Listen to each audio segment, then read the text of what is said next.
to soundtracks and how they are received by the public and in the charts. I was doing a bit of research on it, and I found this article here by Rob Cosby. A movie soundtrack in the higher reaches of the official album charts is a rare sight. So it says, and then it says 7 in the last 20 years have reached number 1. A number of those were a song, La La Land, Trolls, Purple Rain. There was This Is Me from The Great Showman, Mamma Mia, the first one, and many more. Moving on from this, I'm going to talk about 2 films that have music incorporated in them and how well they did in the charts and how the music was perceived in the films. So the first one is Guardians of the Galaxy, and I'm just going to play this trailer.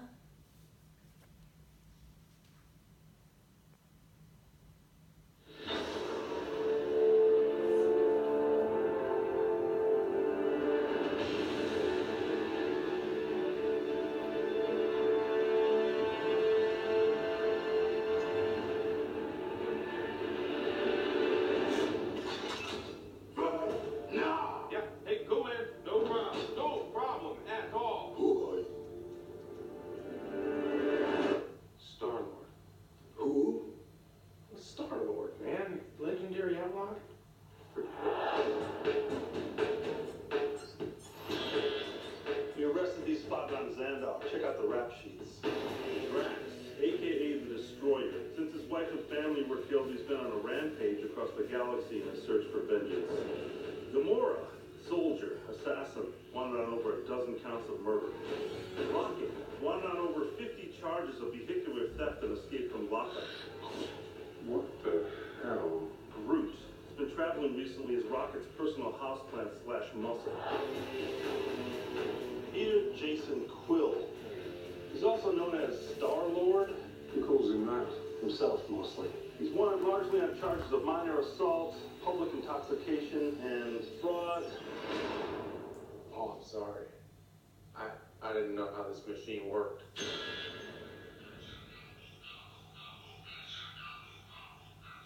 Hey, that's mine. Hey, take those headphones off right now!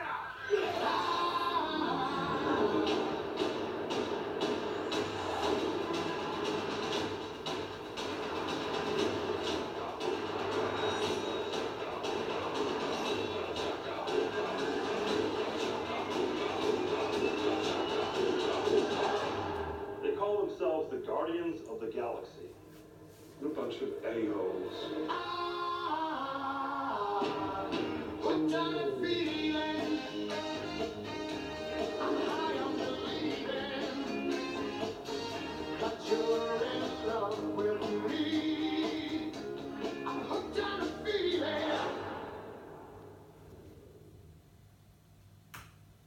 Okay, so I picked this film as the first one to talk about because in the trailer there's a little bit of music at the beginning, but it's for like the suspense of what's happening in the trailer, and then it goes on to show Hooked on a Feeling, which is a really good throwback song, and the way that he reacts when he starts to hear the song playing means something to him, which a lot of the people who went to go see this film also felt like the music in it brought them back to when they were younger, but it also brought a newer crowd because of Marvel. So this album did better in the US than it did the UK. So it was number 1 in the US and number 2 in the UK. And it was mainly 60s and 70s music, which was why it was the throwback for the older generation. Moving on to Suicide Squad, another film that has music incorporated into it rather than a musical. I'm just going to play the trailer again.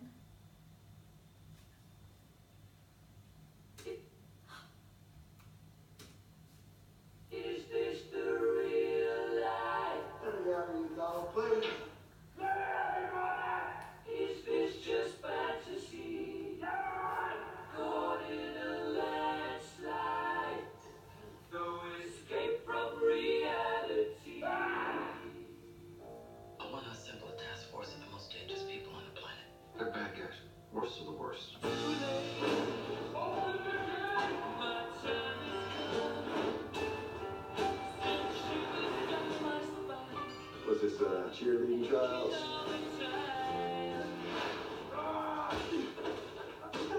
Hi, boys. Deadshot. Shoots people. He's a crocodile. He eats people. Burns people. You're possessed by a witch. And she's just crazy. What was that? I should kill everyone and escape? Sorry. The voices. I'm kidding. That's not what they really said. This is the deal.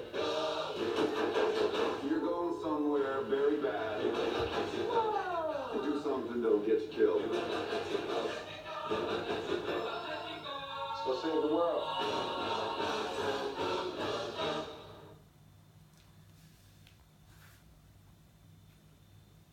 This was another film that I picked because it had, from the trailer, it was a Queen song, but most of the songs in it, apart from that one and one other, are all by newer artists. So the song from 21 Pilots,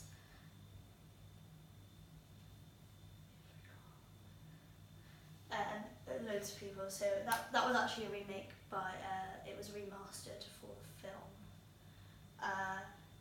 And it didn't do as well in the soundtrack charts as Guardians of the Galaxy. It was number 8. But in the compilation album, it was number 2 in the UK. And then in the US, it was number 1 again for everything, which is interesting. Moving on from this, I'm going to go to musicals and talk about The Greatest Showman, which came out in December.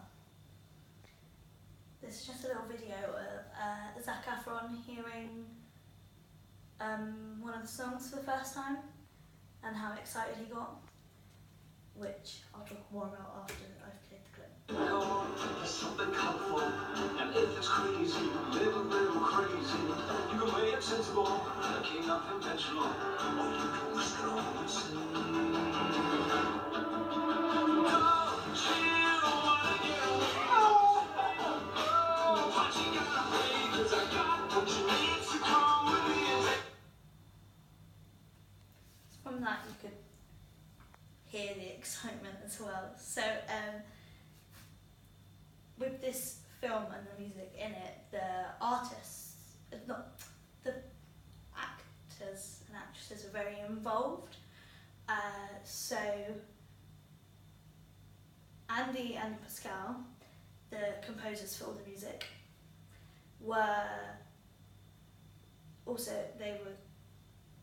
had the actors heavily involved, so that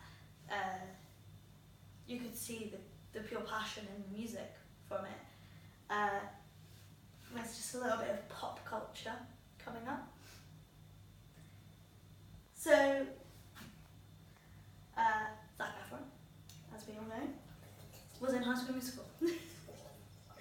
And originally he was like, I don't sing, and then he sings throughout the whole 3 movies. And then he says in The Greatest Showman, I can't just run off and join the circus. But then he literally runs off and joins the circus.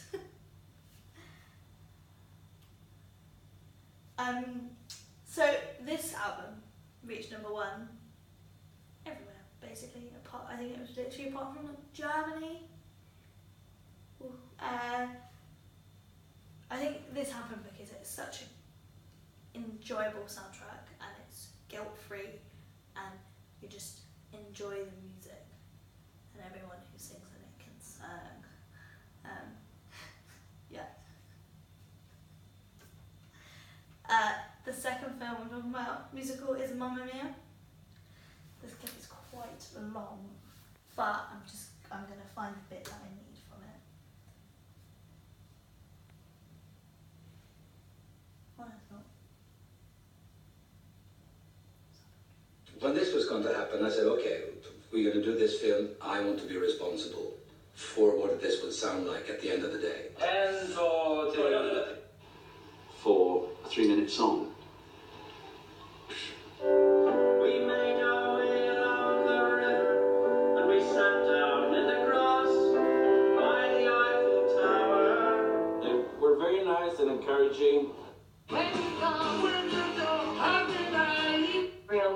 old church, Air Studios, and it was built inside an old church, and it was just unbelievable.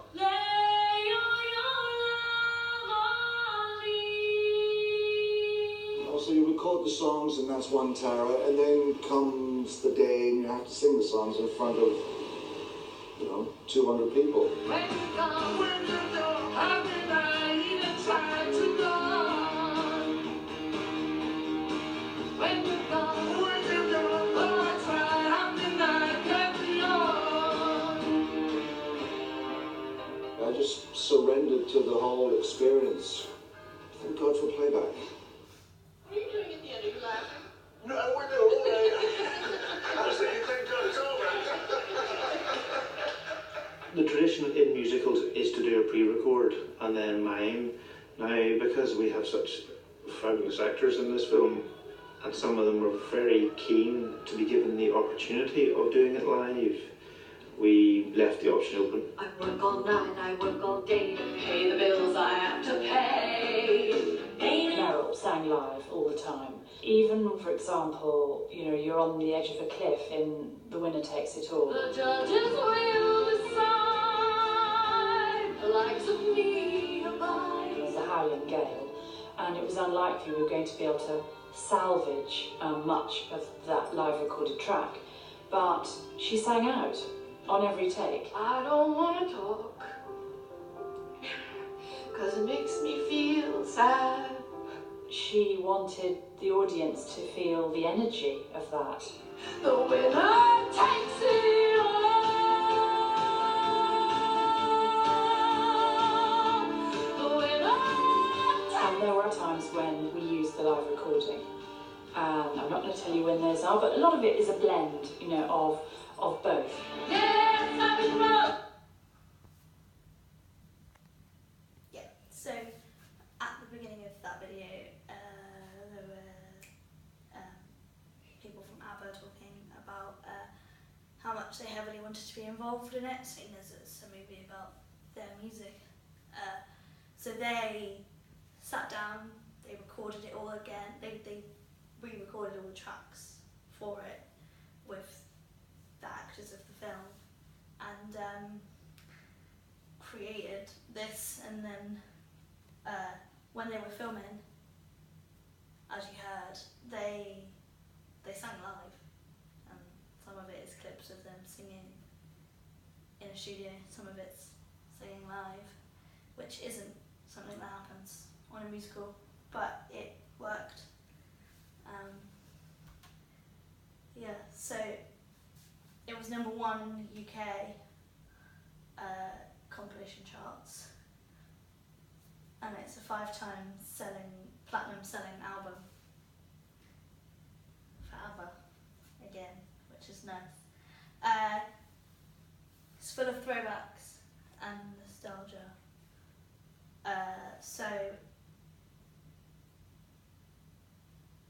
Yeah.